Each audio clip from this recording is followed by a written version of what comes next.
प्रतिहते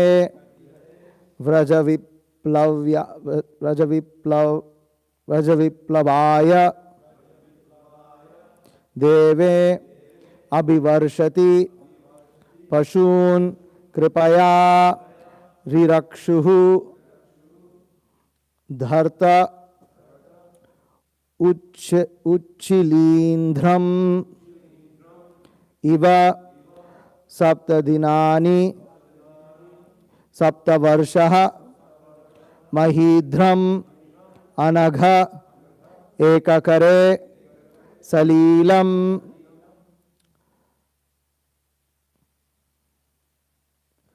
गोपैर्मखे प्रतिहते व्रजविप्लवाय गोपैर्मखे प्रतिहते व्रजविप्लवाय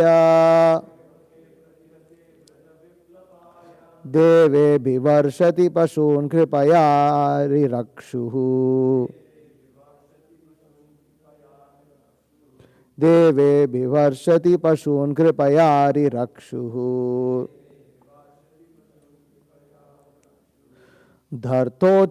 धर्तोच्छिलीन्ध्रम् इव सप्तदिनानि सप्त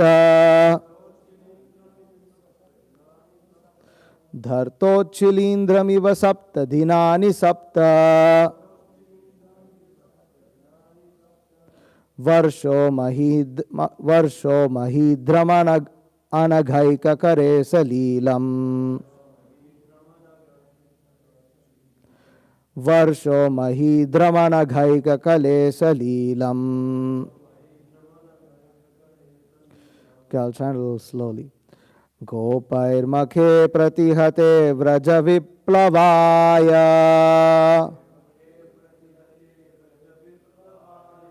देवेभिवर्षति पशून् कृपया रिरक्षुः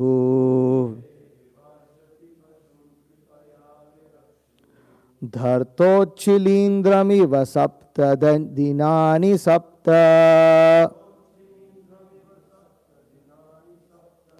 वर्षो महीध्रमनघैककरे सलीलम् गोपैर्मखे प्रतिहते व्रजविप्लवाय देवेभिवर्षति पशून् कृपया रिरक्षुः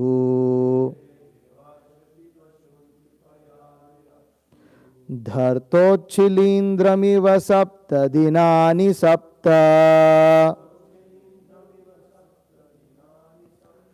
वर्षो महीध्रमनघैककरे सलीलम्।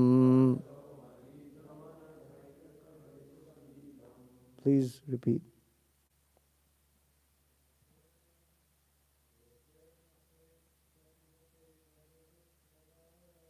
गोपैर्मखे प्रतिहते व्रजविप्लवाय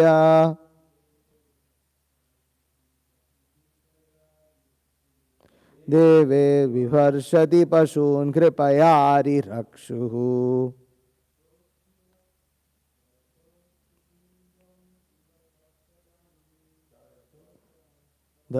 धर्तोच्छिलीन्द्रमिव सप्तदिनानि सप्त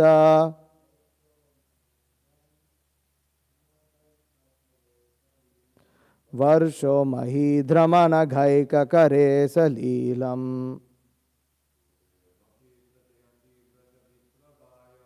गोपैर्मखे प्रतिहते व्रजविप्लवाय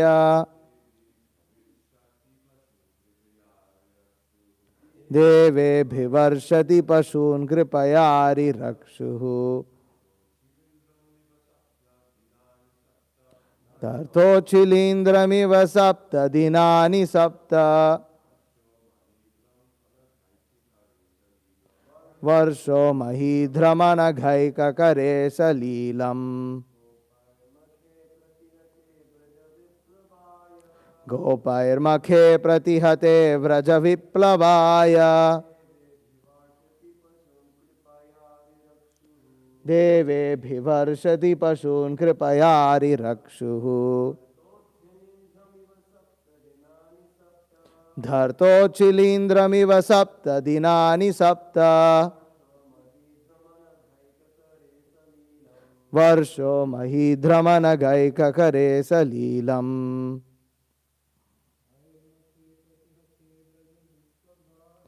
Gopair makhe pratihate vraja viplavaya. Deve bhivarshati pashun kripayari raksh.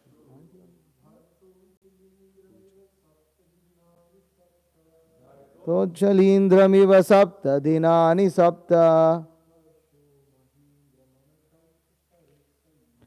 Varsho mahidramana ghaika kare salilam.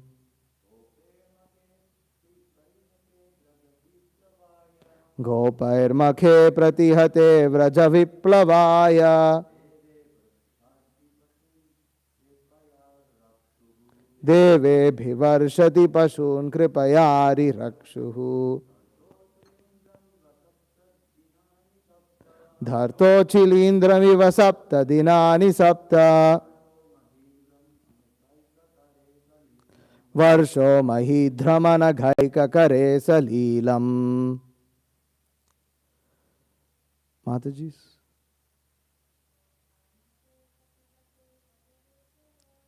Gopair makhe pratihate vraja viplavaya. Deve shiti pashun kripayari rakshuhu. Tochilindram sapta dinani sapta. Varsho mahidramana gaika kare salilam. Gopaihi, by the cowherd men. Makhe, in offering a sacrifice to the King of Heaven. Pratihate, being hampered. Vraja viplavaya, for devastating the whole existence of Vraja Bhumi, the land of Krishna's pastimes. Deve, by the King of Heaven. Abhivarshati, having poured down heavy rain. Pashun, the animals. Kripaya, by causeless mercy upon them. Dirakshuhu, desired to protect them. Dharta, held up. Uchilindram, uprooted as an umbrella. Eva, exactly like that. Sapta dinani, continuously for 7 days. Sapta varshaha, although he was only 7 years old. Mahidram, the Govardhan hill. Anagha, without being tired. Ekakare, in one hand only. Salilam, playfully. Translation purport by His Divine Grace A.C. Bhaktivedanta Swami Srila Prabhupada. When the cowherd men of Vrindavan, under the instruction of Krishna, stopped offering sacrifice to the heavenly king Indra, the whole tract of land known as Vraj was threatened with being washed away by constant heavy rains for 7 days. Lord Krishna, out of his causeless mercy upon the inhabitants of Vraja, held up the hill known as Govardhan with one hand only. Although he was only 7 years old, he did this to protect the animals from the onslaught of water. Purport. Children play with an umbrella generally known as a frog's umbrella. And Lord Krishna, when he was only 7 years old, could snatch the great hill known as Govardhan Parvat at Vrindavan and hold it for 7 days continuously with one hand, just to protect the animals and the inhabitants of Vrindavan from the wrath of Indra, the heavenly king, who had been denied sacrificial offerings by the inhabitants of Vraja Bhumi. Factually, there is no need of offering sacrifices to the demigods for their services if one is engaged in the service of the Supreme Lord. Sacrifices are recommended in the Vedic literature for satisfaction of the demigods are a sort of inducement to the sacrifices to realize the existence of higher authorities. The demigods are engaged by the Lord as controlling deities of material affairs. And according to the Bhagavad Gita, when a demigod is worshipped, the process is accepted as the indirect method for worshipping the Supreme Lord. But when the Supreme Lord is worshipped directly, there is no need of worshipping the demigods or offering them sacrifices is recommended in particular circumstances. Lord Krishna therefore advised the inhabitants of Rajabhumi not to offer any sacrifices to the heavenly king Indra. But Indra, not knowing Lord Krishna in Vrajabhumi, was angry at the inhabitants of Rajabhumi and tried to avenge the offense. But competent as the Lord was, he saved the inhabitants and animals of Rajabhumi by his personal energy and proved definitely that anyone directly engaged as a devotee of the Supreme Lord need not satisfy other demigods, however great, even to the level of Brahma or Shiva. Thus, this incident definitely proved without a doubt that Lord Krishna is the personality of Godhead, and he was so in all circumstances, as a child on the lap of his mother, as a 7-year-old boy, and as an old man of 125. In none of these cases, he was ever on the level of an ordinary man, and even in his advanced age, he appeared like a 16-year-old boy. These are the particular features of the transcendental body of the Lord. Om Ajnanatimirandhasya Jnananjana Shalakaya Chakshurunmilitam Yena Tasmai Shri Gurave Namaha Shri Chaitanya Manobhishtam Stapitam Yena Bhutale Swayam Rupa Kadamahyam Dadati Swapadantikam Vandeham Shri Guru Shri Utavpada Kamalam Shri Gurun Vaishnavamscha Shri Rupam Sagarjatam Sahagana Raghunathan Vitam Tam Sajivam Sadhvaitam Savadhutam Parijana Sahitam Krishna Chaitanya Devam Shri Radha Krishna Padan Sahagana Lalita Shri Vishakhan Vitamscha. He Krishna Karuna Sindho Dina Bandho Jagatpate Gopesha Gopika Kanta Radha Kanta Namostute Tapta Kanchana Gaurangi Radhe Vrindavaneshwari Vrishabhanu Sute Devi Pranamami Hari Priye Vancha Kalpatarubhyascha Kripa Sindhubhyevacha Patitanam Pavanebhyo Vaishnavebhyo Namo Namaha. Jai Shri Krishna Chaitanya Prabhu Nityananda Shri Advaita Gadadhara Shri Vasadi Gaura Bhakta Vrinda. Hare Krishna Krishna Krishna Hare Hare Hare Rama Rama Rama Hare Hare. Gopair Makhe Pratihate Vrajaviplavaya Deve Bhivarshati Pashun Kripayari Rakshuhu Dharto Chilindram Ivasapta Dinani Sapta Varsho Mahidramanaghika Kare Salilam. When the cowherd men of Vrindavan, under the instruction of Krishna, stopped offering sacrifice to the heavenly king Indra, the whole tract of land known as Vraj was threatened with being washed away by constant heavy rains for 7 days. Lord Krishna, out of his causeless mercy upon the inhabitants of Vraja, held up the hill known as Govardhan with one hand only, although he was only 7 years old. He did this to protect the animals from the onslaught of water.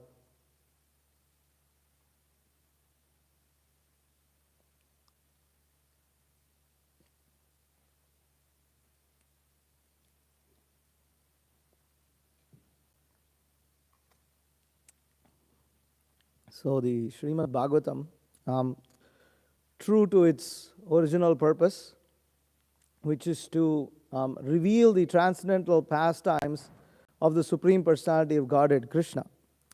And here, Lord Brahma, in his conversation with Narada Muni, clearly puts emphasis on Lord Krishna's pastimes. He describes Krishna's pastimes more than anywhere else in this particular conversation. And, the Bhagavatam keeps revealing this mood of it, that, Krishna is the Supreme Personality of Godhead, and Krishna, therefore, should be given importance. So, here, the description of the Govardhan pastime is given, that the Supreme Personality of Godhead, Krishna, observed that the cowherd men were about to perform a sacrifice to please and worship Lord Indra. And Krishna stopped that sacrifice, made them worship Govardhan hill instead, along with the cows. And this became the event of the Govardhan Puja. After this, Indra becomes very angry and sends forth torrents of rain. And Krishna protects the inhabitants of Vrindavan by lifting the Govardhan hill. And here specifically Brahma says he did this to protect the animals from the onslaught of water. It's kind of interesting that Brahma says he protected the animals, which shows that for Krishna, even the animals of Vrindavan are Vrajavasis and very dear to him. So now um, some sampradayas would use this pastime as an example to demonstrate that the inhabitants of Vrindavan are not pure devotees, like Nanda Maharaj, because he decided to worship, demigod Indra. And they would say, well, and personally for me, that explanation, it didn't sit well, because, the nature of my mind is to constantly analyze and kind of be analytical, sometimes too much. But, I would think, well, so we worship demigods, but Krishna doesn't hang out with us. But some people worship demigods and Krishna still becomes their child. And why is that so? I would not be able to kind of understand this. Like, the explanation would be that, well, they're worshipping demigods, they're not, like some of our acharyas who never worshipped demigods and were opposed to worshipping demigods, and therefore they would put devotees like Nanda Maharaj on. They would say they're devotees, but not pure devotees. They're not there yet. Now, of course, as Gaudiya Vaishnavas, we do not view Nanda Maharaj in that way. We accept Nanda Maharaj and all the inhabitants of Raja as pure devotees, that they are pure devotees. Now, how do we understand that? Krishna says, Antavattu palam tesham tad bhavetya alpamedasam. Krishna says that those who are less intelligent, they worship demigods. So according to that explanation, those Vaishnavas who claim that, see, Nanda Maharaj worshipped demigods, according to what Krishna says in Bhagavad Gita, he is alpamedasa. Of course, the good thing is he listened to Krishna and stopped the worship. But he was not pure from the very beginning. At least that would be their claim. And they are basing it on Bhagavad Gita. And that may be their reasoning. But we accept Nanda Maharaj as a pure devotee. And I found it very interesting that when I was going through Krishna book on that particular pastime, because Krishna book is the only place where Srila Prabhupada, delineated on these pastimes.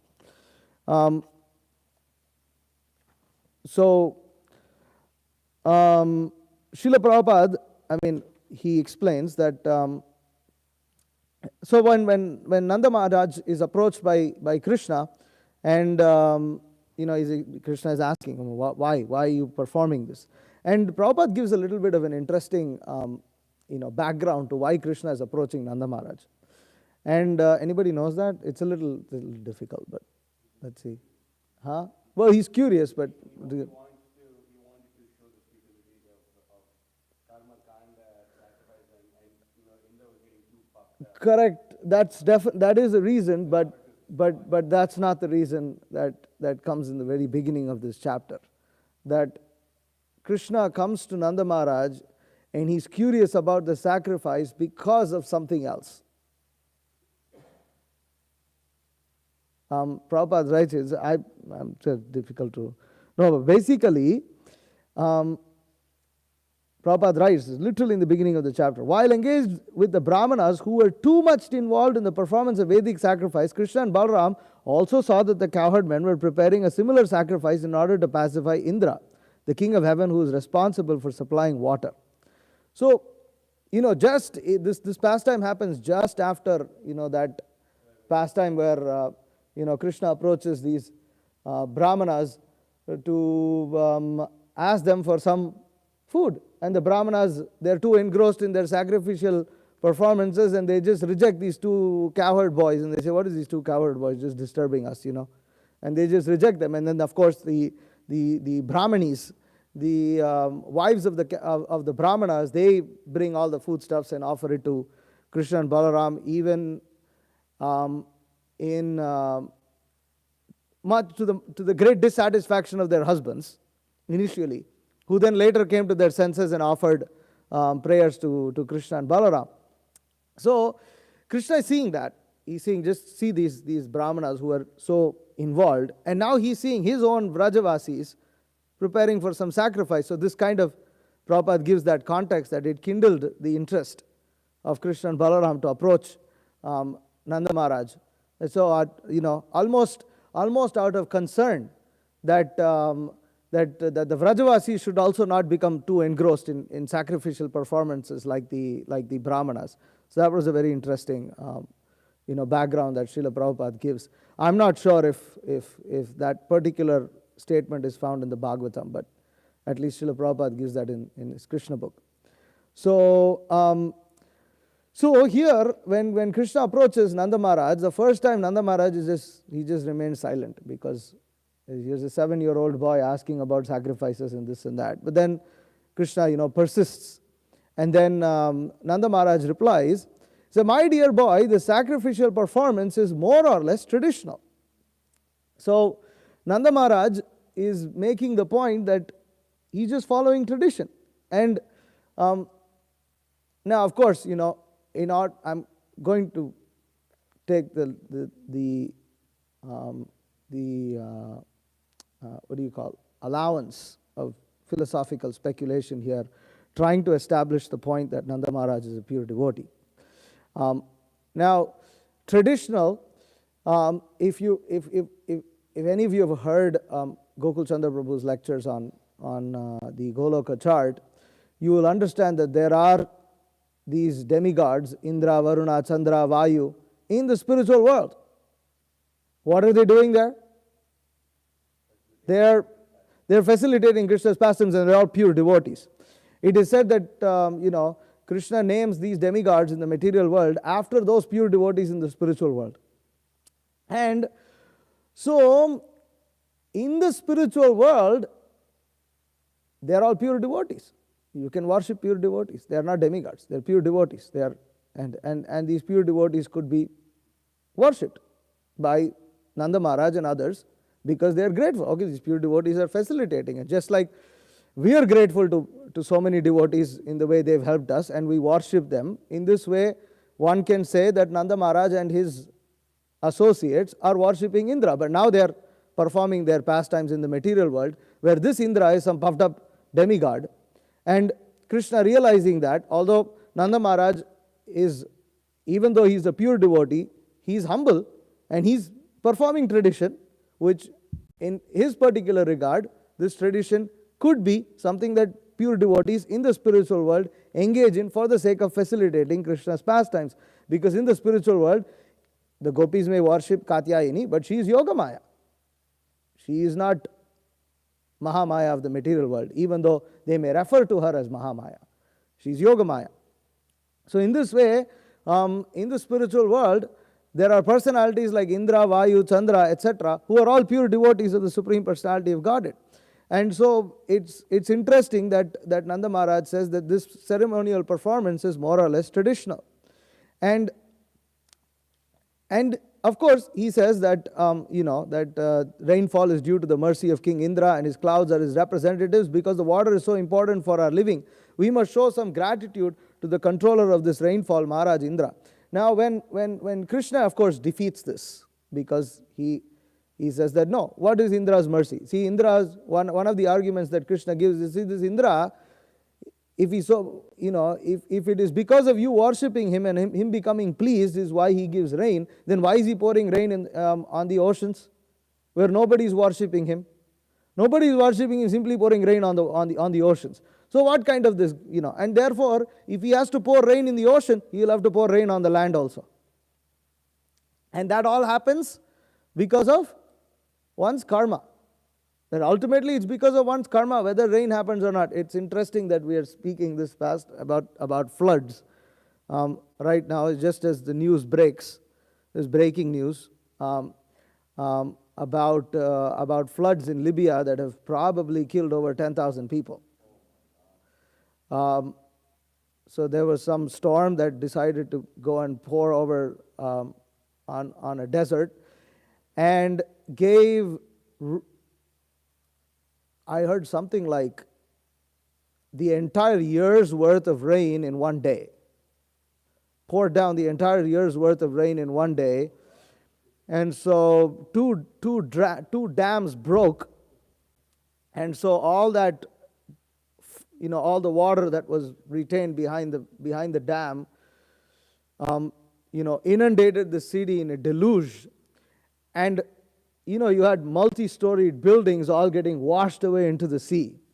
It's a coastal city. And, buildings getting washed away. It's crazy. It's insane. And people didn't know. They're sleeping at night. This happens at, I think, like 2 a.m. in the morning or something like this. And they're sleeping at night, and you just get washed away. Children, babies, everyone just gets washed away in this deluge. Well, about something like 3,000 are confirmed dead, but there's over 10,000 missing. They just don't know. People aren't even alive to identify who's dead.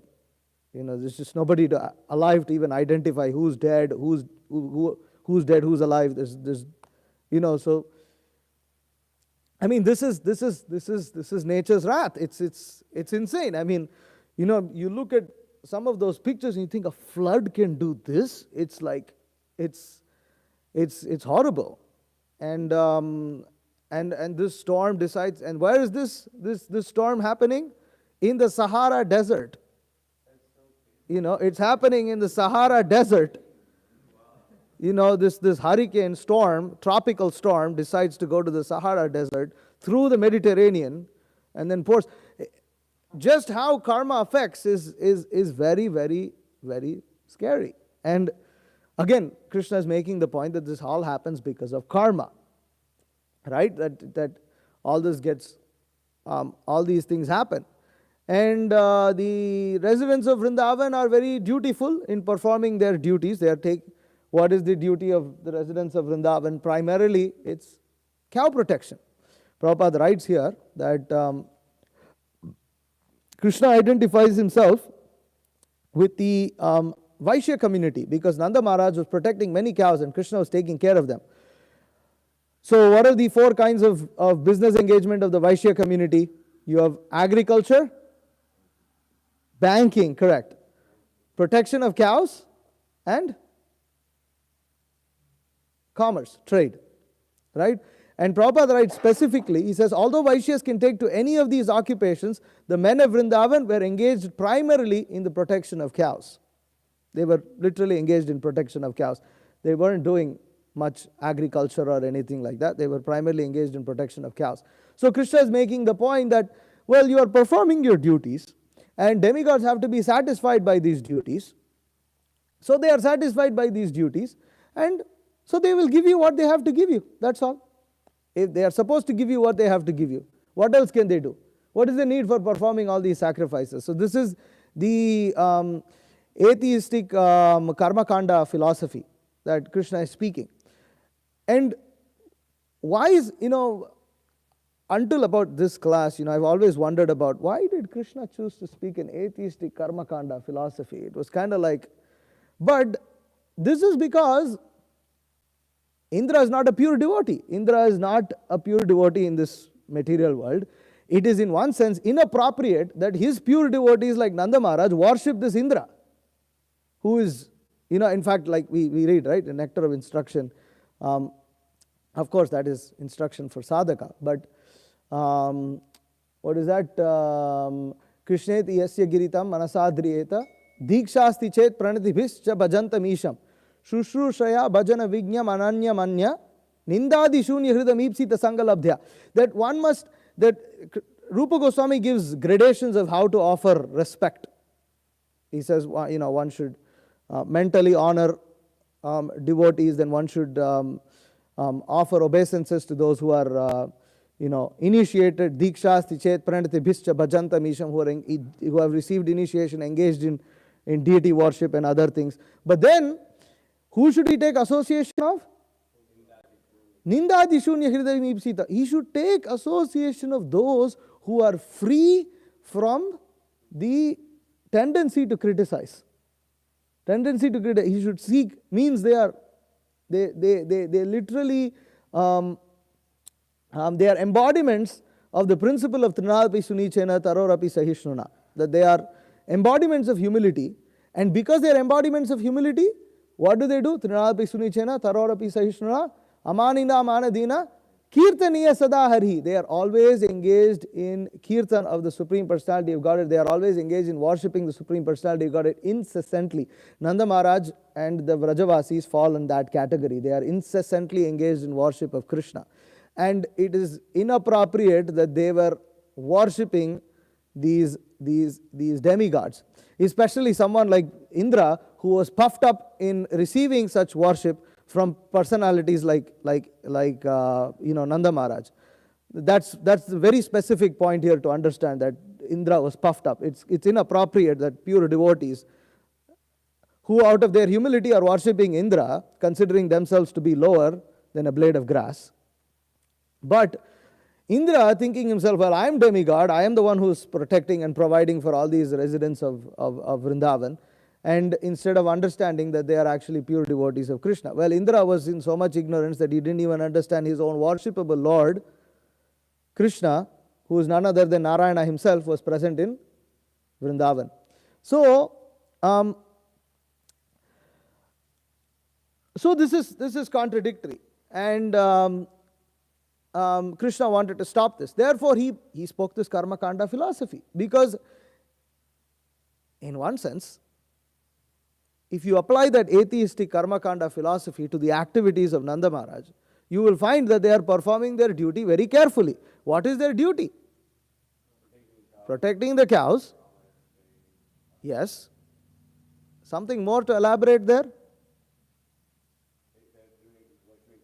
They are worshipping Krishna. You see, ultimately, of all duties, which is the supreme most duty? So, what is that?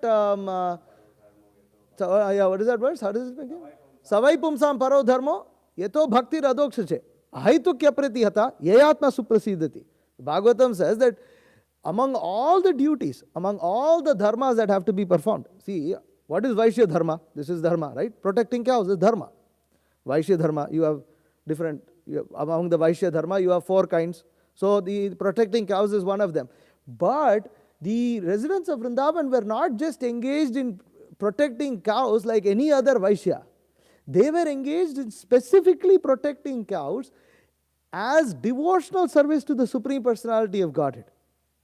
They did it, and their protecting of cows was in direct relationship with Krishna and therefore pleasing to him.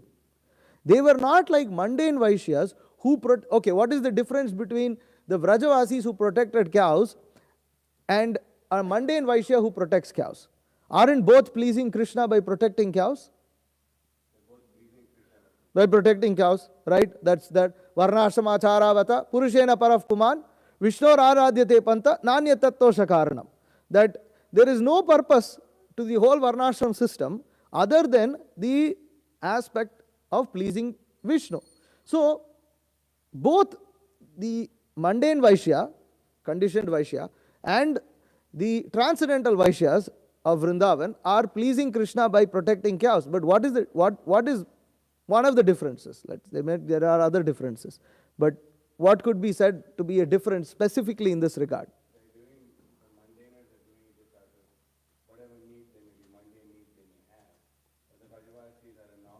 Mundane need? What do you mean? Their means of sustenance, okay. Yes. Yes.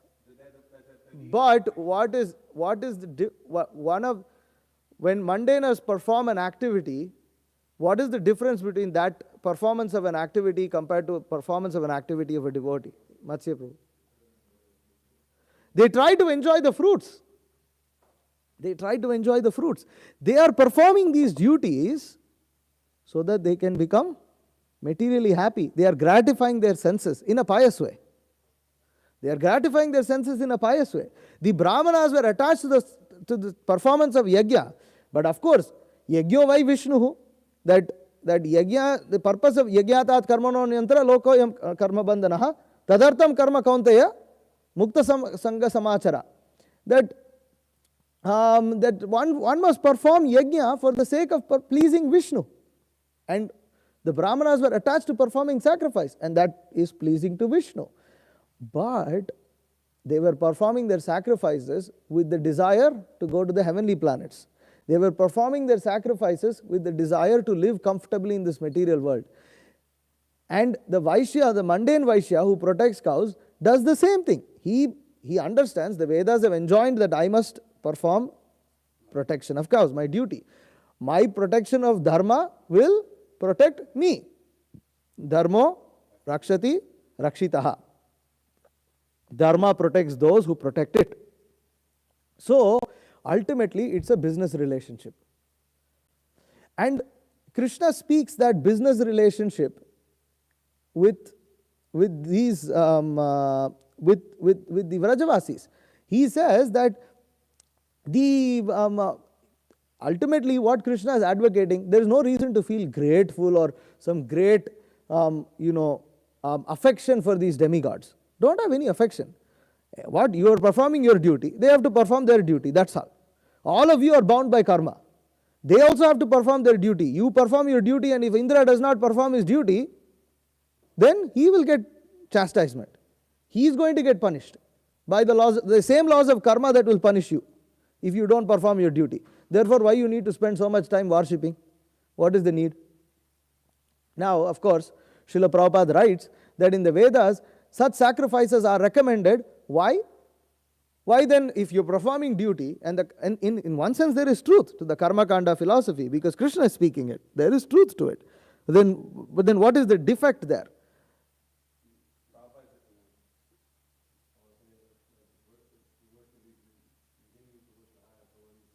Correct. That there is recognition of higher authority. There is recognition of higher authority which hopefully would enable these people to start making an inquiry as to who might be the supreme authority, and then encourage them to worship the supreme authority, because that supreme authority is ultimately one who provides everything else.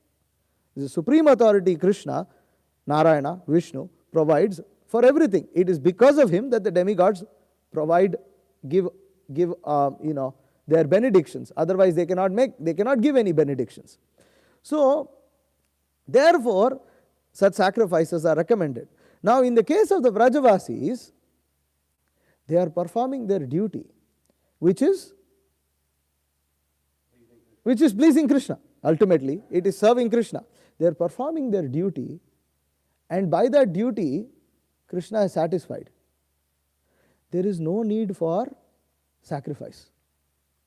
There is no need. See, when one is engaged in pleasing Krishna, that activity itself is sacrifice. One does not need, a pure devotee does not need to perform ritualistic ceremonies for the purpose of pleasing Krishna. Such ritualistic ceremonies are meant for those who are neophytes on the path of devotional service. For instance, when we worship the deity, there are several rules and regulations for us into how to worship the deity. But for pure devotees, such rules and regulations do not matter, because every action of theirs is already pleasing to Krishna. They are on the platform of prema, and on that platform of love, they automatically please Krishna. Therefore, Krishna argues, why? You don't have to perform this. Simply perform your duty, that's all. But in the case of the Vrajavasis, their simply performance of duty is what? To please Krishna. Otherwise, if you think about it, again, because my analytical brain cannot help but analyze these things.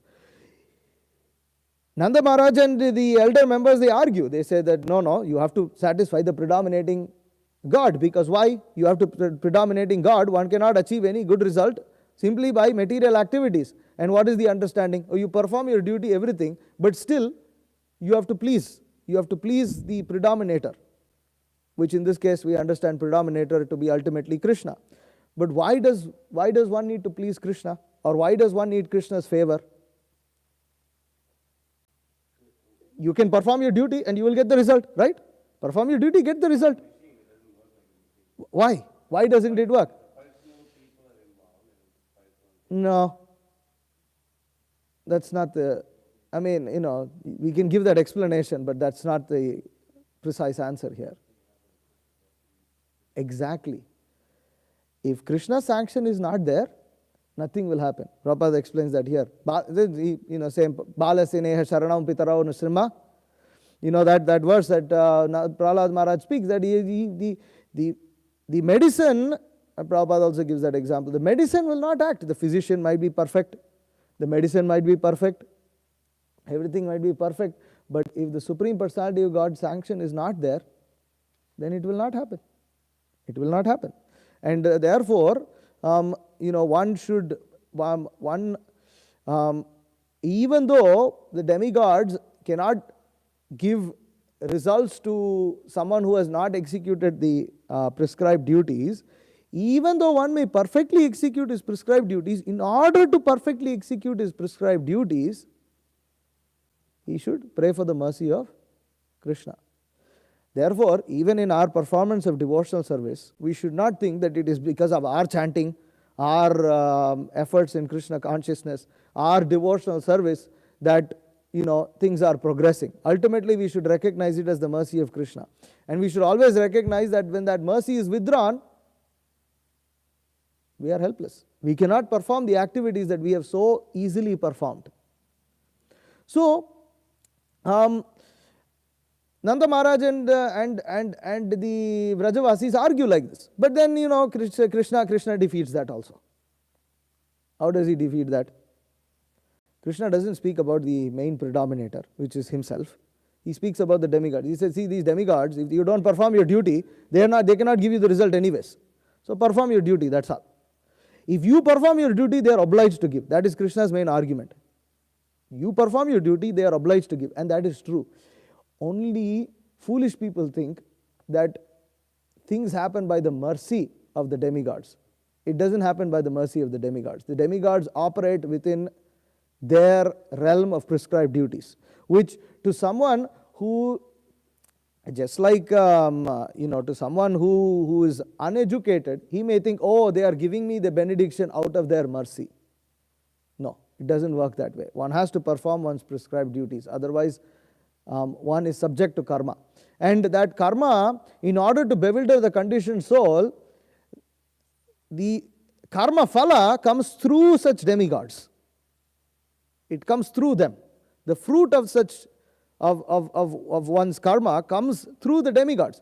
For instance, this flood that probably killed over 10,000 people in Libya, it is coming through the demigods.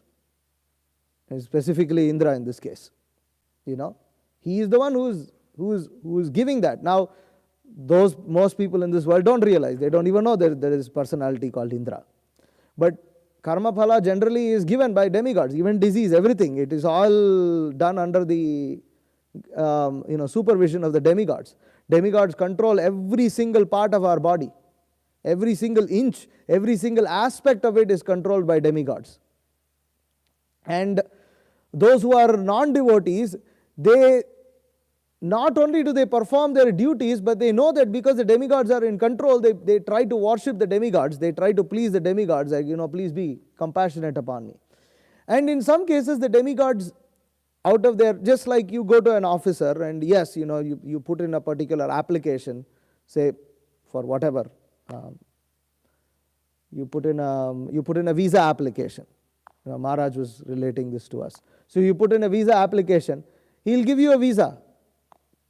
But if you go and worship him, or you say something, he may give you the visa either quickly, or he may make some little exception, but that exception is within the realm of his power. It's within his allotted duties, but they are still exceptions. And that exception may be granted to you. That non-devotees consider it as great mercy. But one who knows the Supreme Personality of Godhead, Krishna, will understand that this exception also was granted to them, to that demigod, by Krishna himself. And therefore, Krishna can grant that exception and exceptions and more and whatever he wants to give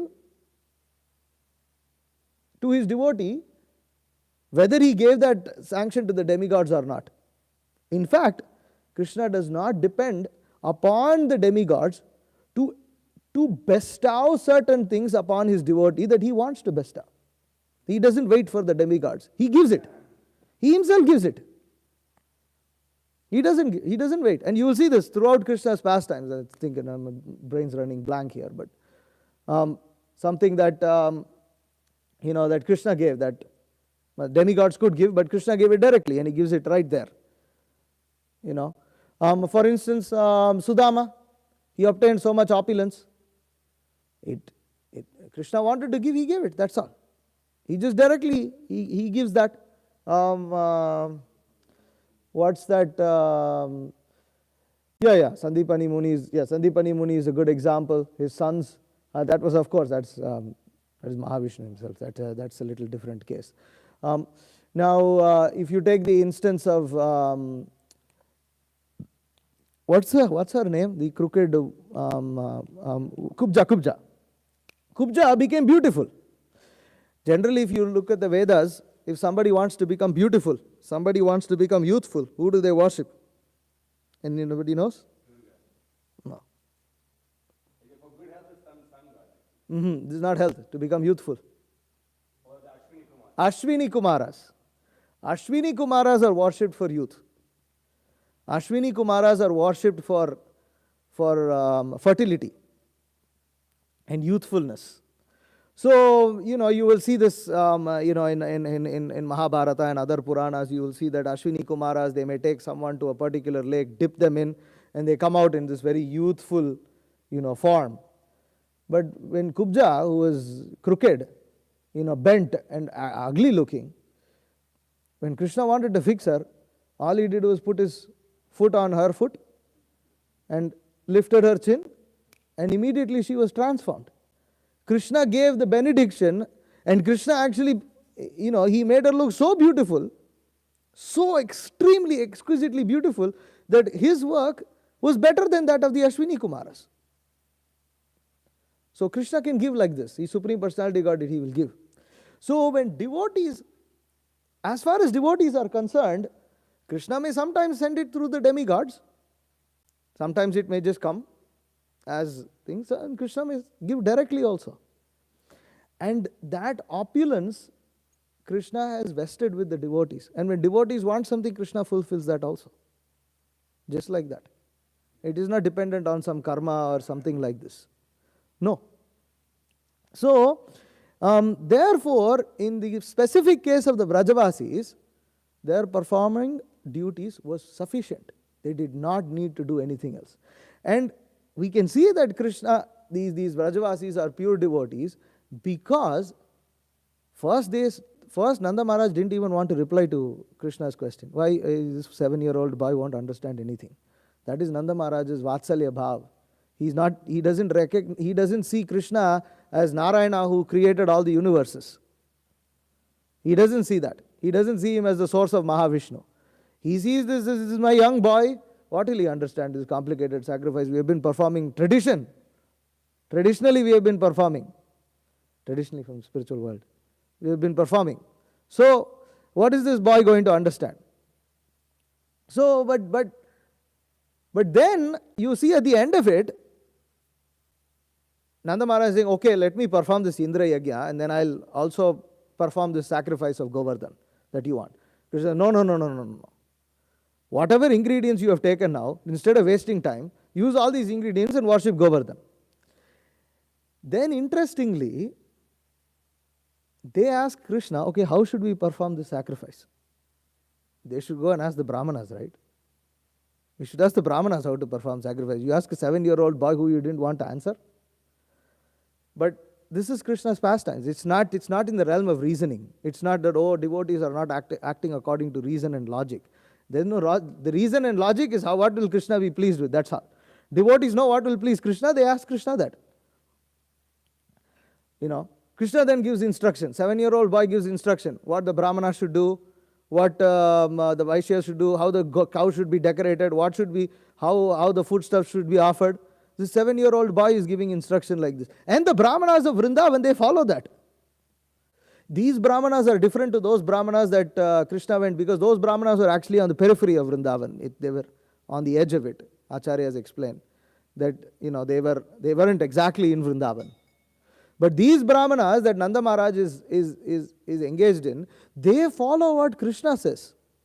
Some 7-year-old boy says how to worship some hill. And the Brahmanas are ready, the Vrajavasis are ready, everybody is ready, and a great festival happens.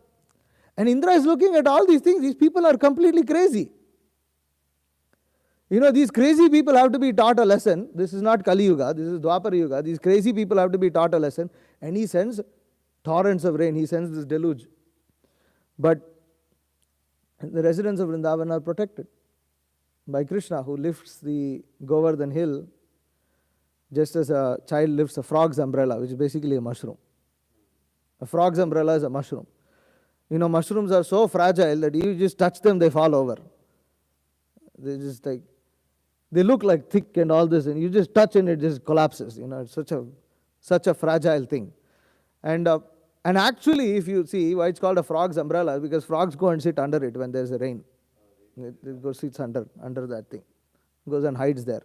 But it's almost like, So, and just like a child would pick up that frog's umbrella, which is a mushroom, so effortlessly, Krishna picked up this Govardhan hill and shielded the residents of Vrindavan. So, in this way, Prabhupada explains that in this way there is no need for devotees to worship demigods. Why? Because Krishna can himself give everything. And he does. He does give it. He gives everything that his devotees need. And therefore,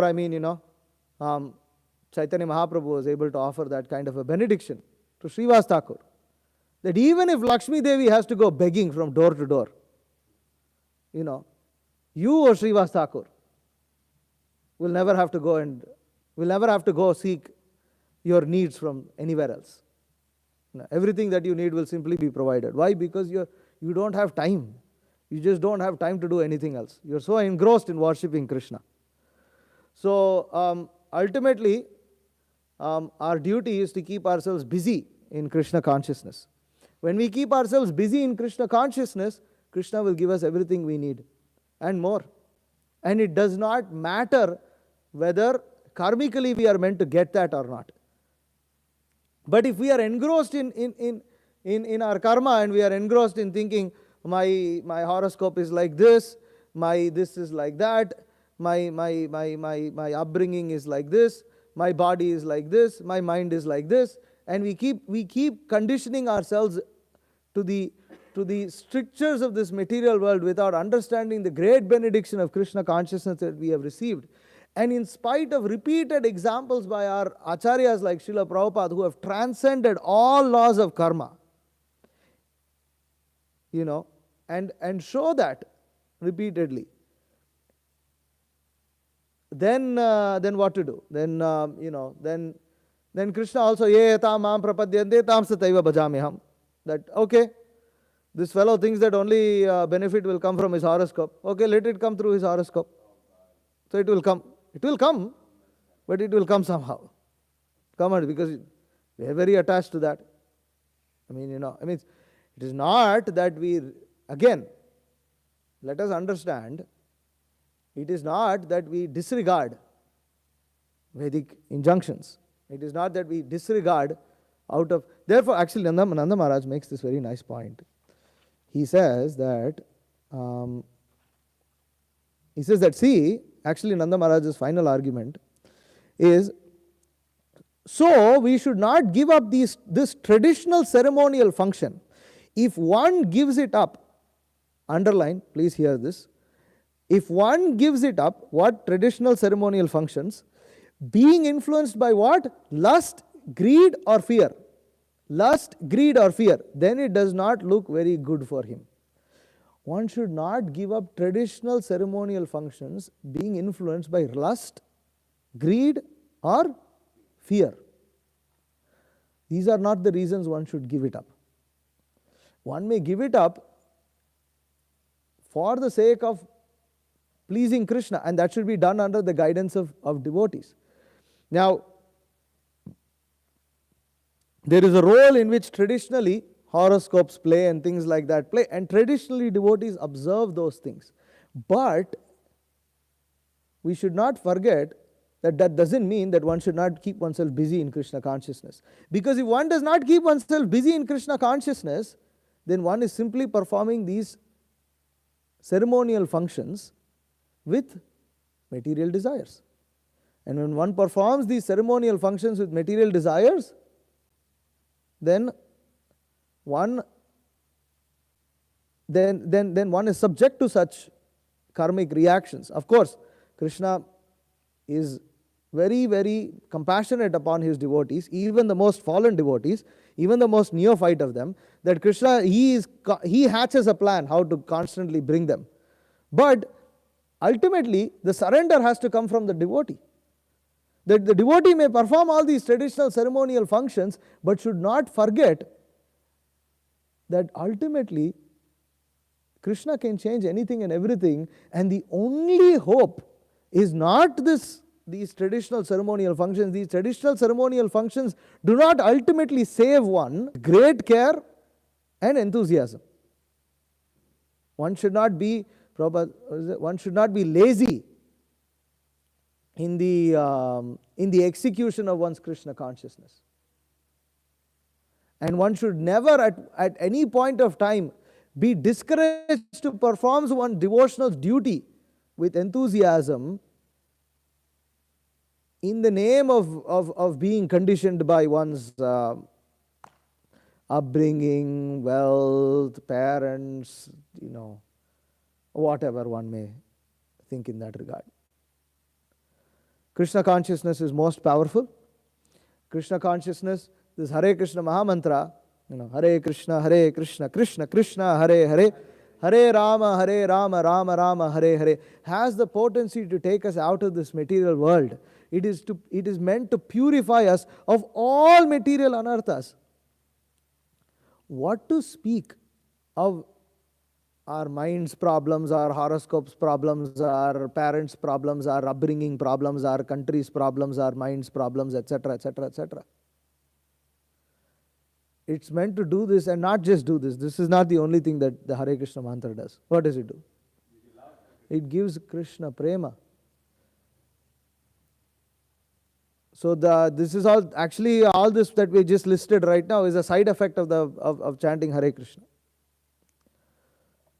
So it is in some ways it's an insult to Krishna that you don't even think that you will get the side effect of performing Krishna consciousness.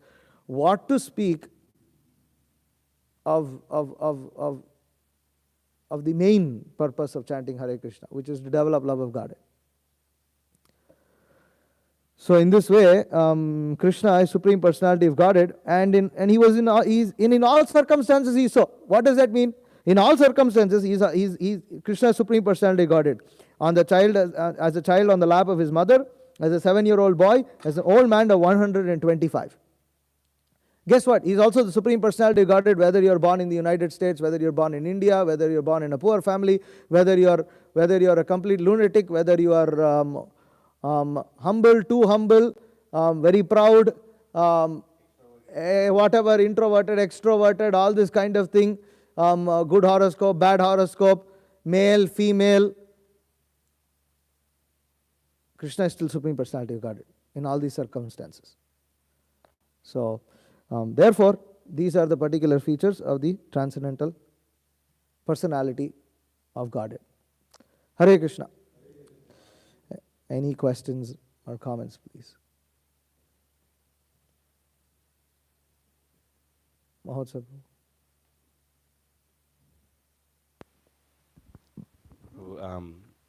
It's on. Yeah. So, as this pastime of Krishna lifting Govardhan Hill is, it's always so, inspiring to meditate upon. And we see that the Vrajavasis, they completely display the pastime of Ananyashyantayanto Mam, that is completely depending upon Krishna. That's complete Sharanagati, Yeah. And I mean, just if we were to think, if from a mundanist point of view, here's like a small blue boy holding up this big hill, and he's asking you to come and stand under it. And he says he's holding it with one finger. He's holding. Initially, actually, Krishna holds it with his left hand, and all the men think, oh, we need to help him, so they start putting up their sticks, and then Krishna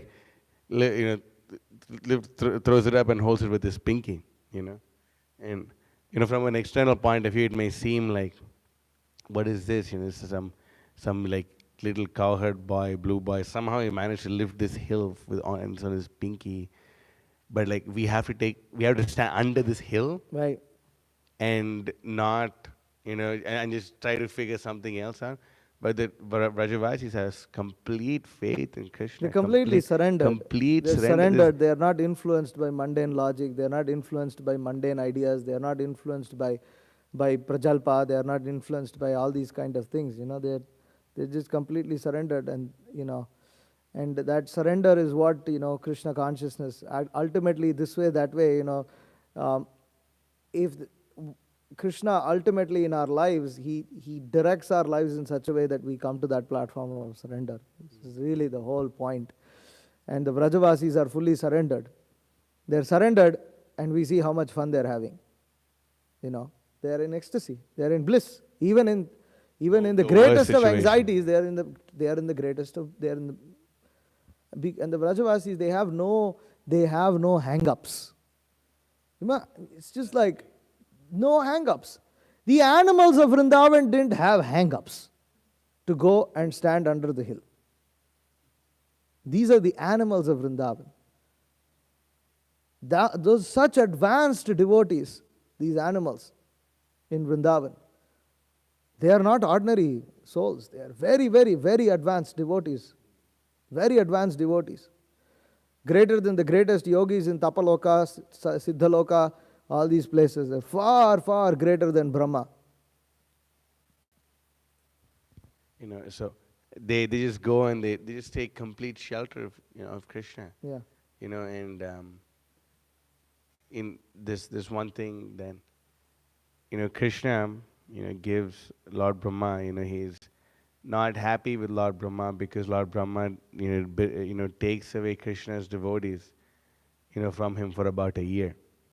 you know but Indra, although he had all these other things, and Krishna finally, he, one of the things is he didn't go and destroy the entire heavenly planets, considering the insignificance of Indra and all that.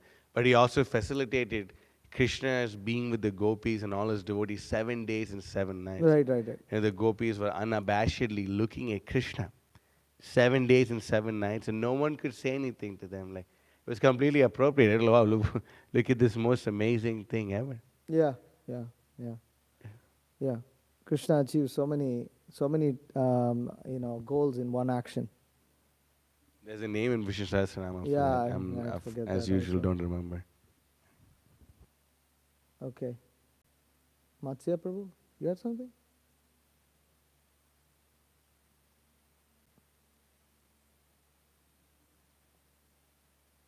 So you were talking about how, like the demigods, or like specifically Indra is not the same Indra in the spiritual world. Yes. And like we hear that whenever Krishna descends in the material world, he like comes with his abode and all of his associates and everything. Is it that he only brings like certain associates, or are the spiritual demigods like there, but like not manifest, or like could you explain that? I don't know. I must be very frank. But I don't know. I don't know who Krishna decides to bring and who he doesn't decide to bring. In one sense, the whole spiritual world is present with him. All the Vaikuntha planets are present with him as he comes. How Krishna manifests these things, I don't know. It doesn't make sense that those demigods, although those devotees come to this material world. It doesn't necessarily add that they occupy the posts of this current Indra, because otherwise that would mean that every time the Supreme Lord descends, all the demigods are actually completely transcendental and actually worshipping them, and there's nothing wrong with it. It doesn't completely add up in that regard. That Mike.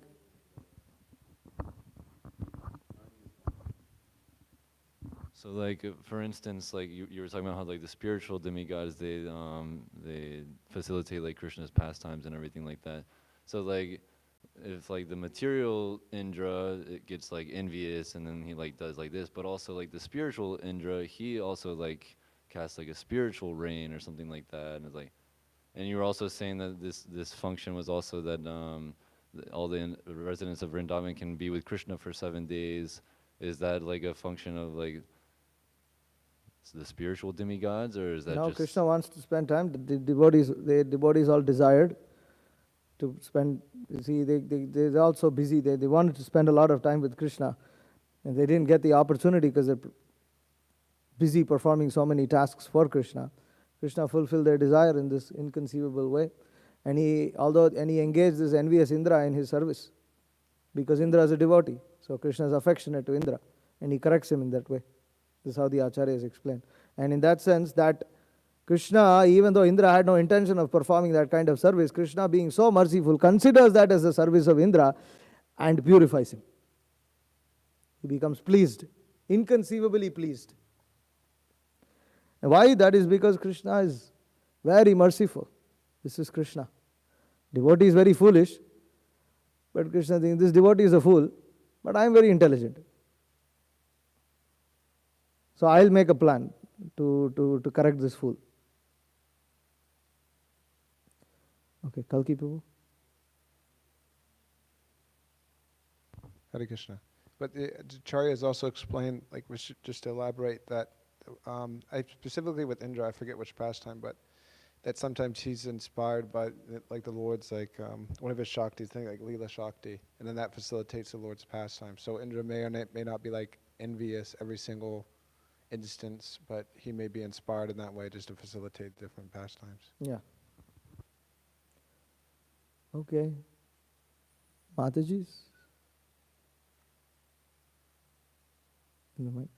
Oh. Well, go to them and come back.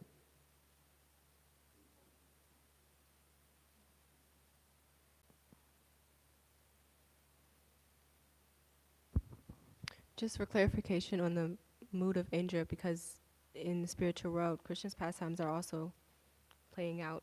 But is it different, like Indra being a pure devotee in the spiritual world, does he also still have that envious nature? No. In spiritual world, these, definitely Indra doesn't have any puffed up or envious nature. And in the material world, the demigods are infected by material desires. And twice Indra in Krishna's pastimes gets puffed up.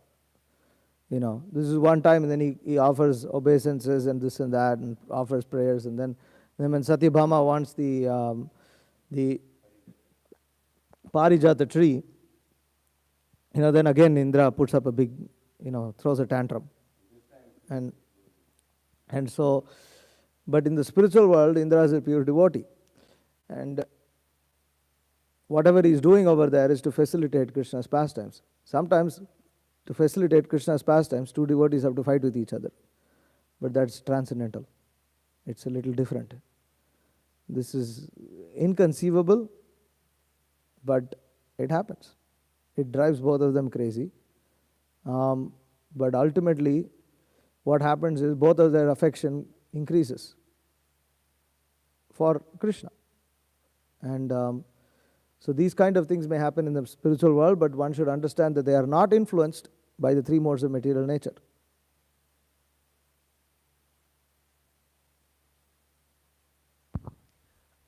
So what is, I think I might have missed this point, but what exactly is traditional ceremonial functions? Is it the horoscope stuff, like the astrology, but what is that? Anything that is performed traditionally in Vedic culture is performed aitihya. It is performed traditionally, should be performed, should not be neglected. There are many, many traditional things that we perform here in Krishna consciousness, right? Like for instance, all you Matajis are covering your hair with a sari. This is not stated in the Srimad Bhagavatam specifically that devotees should dress like that. Although whatever, there are so many traditional functions. We purify our hands in this way.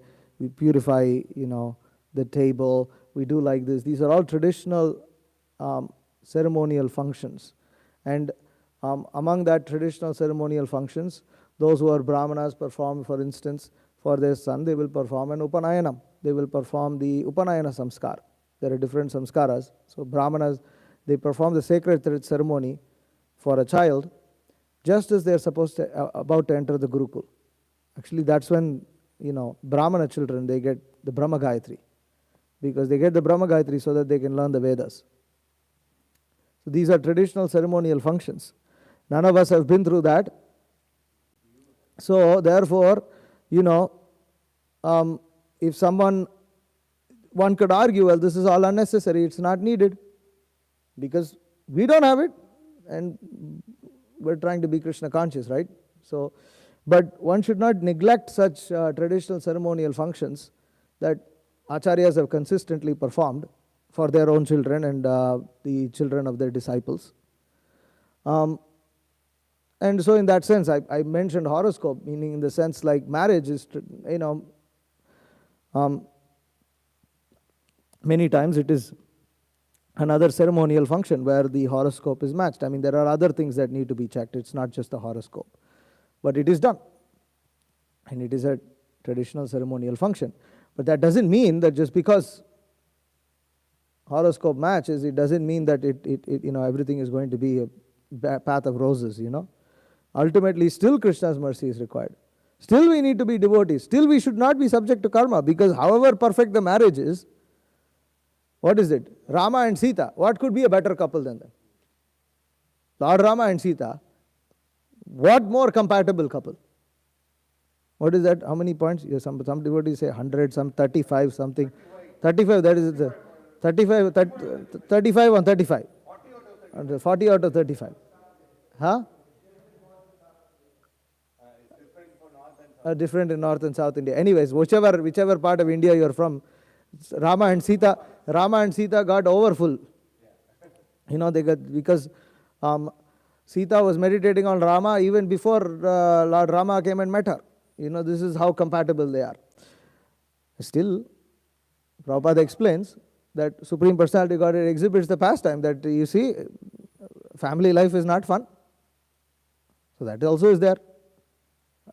The point is that we have to understand that we are not protected by these material things. We perform them out of respect for the Supreme Personality of Godhead, and we must also perform them because we are still infected with material desires. That's actually the main reason why we need to perform some of these functions, because you want to try to keep your situation a little peaceful. We are devotees, everything is prasadam, but as a South Indian, if I'm served noodles every day, it will drive me crazy. I can't, it's prasadam, noodles prasadam, but can I survive? Probably not. Why? Because that's my conditioning. So, therefore, it's a simple point we're making, but the traditional, therefore, Nanda Maharaj is arguing that one should not give up traditional ceremonial functions influenced by lust, anger, or fear. One should not give these up. Because out of lust, out of anger, I don't want to do all these things. I checked, all the time I'm how many ever times I try to keep myself suchi, I'm always becoming muchi and reject the whole thing. Out of anger, just anger, forget the whole thing, or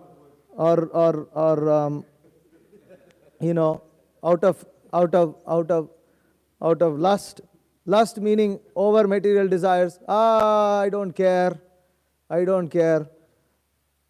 about all these things. Lochan Das Thakur nicely describes that in his song Nitai Guna Mani Amar. He explains that